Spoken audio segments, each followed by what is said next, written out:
Olá pessoal, estamos aqui de volta para a gravação de mais um vídeo. O assunto de hoje é sobre a personalidade. Vou falar sobre a formação da personalidade e vou dividir o assunto em dois vídeos. No próximo eu vou falar sobre os transtornos da personalidade. Então vamos lá. O que é ser uma pessoa? Este é um assunto interessante para falar dele. Você já pensou por que você é assim, do jeito que é? Da mesma forma, porque o outro é da forma que é? Por que você não é igual a outra pessoa que admira e até gostaria de ser ela e não é? Vamos falar sobre isso aqui. Sempre deixando claro que as nossas reflexões são curtas, para não cansar nossos seguidores e por isso não tem a abrangência necessária. Muita coisa vamos ficar devendo. Então vamos lá. A gente sabe classificar as pessoas que conhecemos. Algumas achamos explosivas, outras simpáticas, sensíveis, preocupadas, mentirosas, amorosas, alegres e por aí vai. A tentativa de entender as pessoas vem de longe.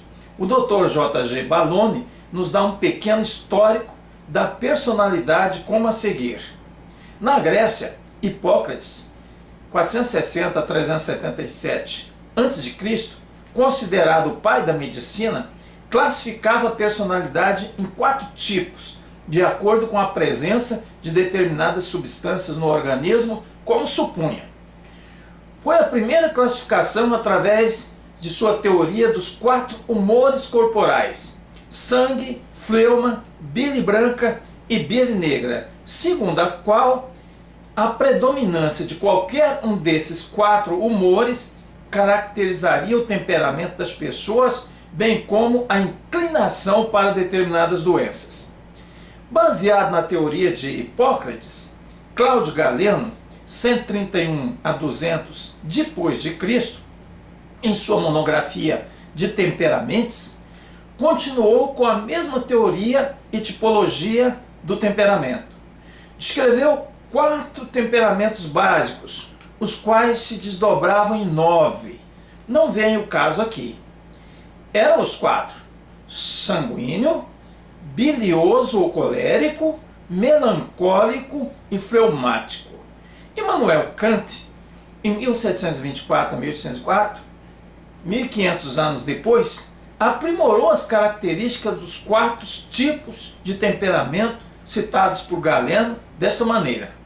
O tipo sanguíneo é caracterizado pela força, rapidez e emoções superficiais. O melancólico, designado pelas emoções intensas e vagarosidade das ações. O colérico, rapidez, impetuosidade no agir, e o fleumático, caracterizado pela ausência de reações emocionais e vagarosidade no agir. Esse modelo foi muito famoso, muito popular entre os evangélicos nos anos 70 e 80 do século passado, em virtude do livro do pastor americano Tim LaHaye, intitulado Temperamentos Controlados pelo Espírito. Ele usava essa classificação dos temperamentos.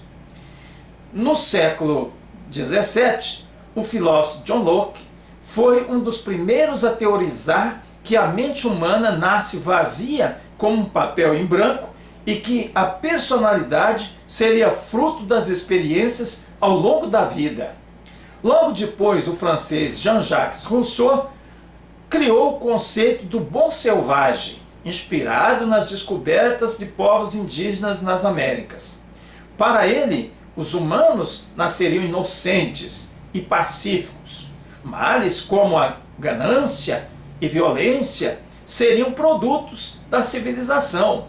Carl Jung, 1875 a 1961, classificava as pessoas de acordo com 2 tipos básicos de atitude, dos quais também derivam vários subtipos. A extroversão e a introversão, características de origem biológica. Essas classificações de Jung são muito comuns de modo geral, as pessoas conhecem, no senso comum, sabem muito bem sobre elas.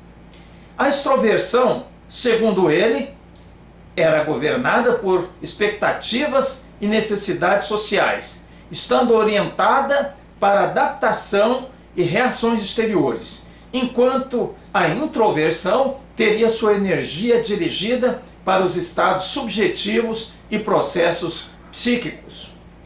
No século XX, foi quando se começou a estudar as tendências da transmissão pelos pais e ascendentes de alguns aspectos da personalidade para os filhos, o que veio a ser reforçado pela descoberta da estrutura do DNA em 1953 e o mapeamento do genoma humano em 2003. Assim, abriu-se um campo de exploração sem precedentes para entender as origens biológicas da personalidade. Hoje se sabe que os comportamentos dependem da interação entre fatores genéticos, ambientais, os hábitos, o estilo de vida, etc. O estudo dos genes levou à descoberta de tendências na personalidade por uma influência genética. Por exemplo, pessoas com genes associados à depressão têm mais probabilidade de desenvolver a doença se forem expostas a eventos traumáticos durante a vida. Isso não quer dizer que uma tendência genética fará com que aquela pessoa tenha aquele tipo de enfermidade. É uma probabilidade e não uma certeza. É interessante o trabalho da geneticista brasileira Maiara Zatz, da USP, em parceria com o geneticista João Ricardo de Oliveira, da Universidade Federal de Pernambuco, em pesquisas para tentar descobrir a influência genética de doenças psíquicas, levaram à descoberta do gene do otimismo. Olha que legal. Acredita-se que entre os brasileiros o gene bom humor é encontrado em 40%, um verdadeiro recorde quando comparado aos ingleses com apenas 16%. Na atualidade, a crença é de que o sujeito é uma combinação de seus genes com o meio ambiente. A identificação genética entre as pessoas é de 99,99%, restando apenas 0,01%, ou seja, 0,01% de diferença. Então, o porquê de tantas diferenças individuais? Certamente que essas diferenças pessoais, tão notórias, são por conta de outros fatores que não genéticos, ou seja, ambientais. O Dr. Winnicott, um pediatra, psiquiatra e psicanalista inglês, deu muita ênfase no ambiente para a formação psíquica do sujeito. No seu tempo, a questão genética ainda não estava muito desenvolvida como hoje. Atualmente se afirma que o indivíduo é um composto biopsicossocial. Uma pessoa bem formada precisa do equilíbrio desses elementos na sua formação, o que não se vê na maioria das famílias devido a causas financeiras, desestrutura familiar, educação, dentre outras. É um desafio para a sociedade e governo criar essas condições. Se você gostou do vídeo, dê um clique no sinal de positivo abaixo, compartilhe e inscreva-se em nosso canal. Muito obrigado a todos.